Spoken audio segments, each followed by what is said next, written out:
রাঙামাটিতে ক্যারাম টুর্নামেন্টের উদ্বোধন।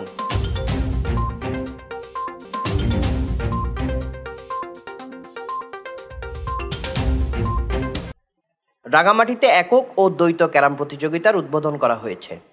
রাঙামাটি ক্যারাম ক্লাবের উদ্যোগে শহরের রিজার্ভ বাজারে এই টুর্নামেন্টের আয়োজন করা হয়। শুক্রবার রাতে টুর্নামেন্টের উদ্বোধন করেন নবীন সংঘ ক্লাবের সভাপতি মোহাম্মদ শাওয়াল উদ্দিন। এ সময় বিশেষ অতিথি ছিলেন রাঙামাটি আইডিয়াল স্কুল পরিচালনা কমিটির সহ সভাপতি নূর মোহাম্মদ কাজল। উদ্বোধনী খেলায় ইয়াসিন রানা সোহেল প্রতিদ্বন্দ্বী তারেককে পরাজিত করে। খেলার শুরুর দিকে তারেক 9 ও 4 পয়েন্ট নিয়ে এগিয়ে থাকে। ইয়াসিন 7 ও 6 পয়েন্ট নিয়ে তারেকের স্কোরের সাথে সমতা গড়ার পর তাকে আর পেছনে ফিরে তাকাতে হয়নি। তারেকের পয়েন্টের লাগাম 13তে আটকে রেখে দুর্দান্ত স্কোর করে জয় ছিনিয়ে নেয় ইয়াসিন রানা সোহেল। টুর্নামেন্টের আহ্বায়ক এনামুল হক আনসারি ও সদস্য সচিব ডাক্তার নিশু সাহা জানান, টুর্নামেন্টে 4টি গ্রুপে 20 জন খেলোয়াড় অংশ নিয়েছে। প্রতিদিন 4টি গ্রুপের খেলা অনুষ্ঠিত হচ্ছে। একক ও দ্বৈত খেলার ফাইনাল একসাথে অনুষ্ঠিত হবে বলে জানান তারা। Desk report, CST TV.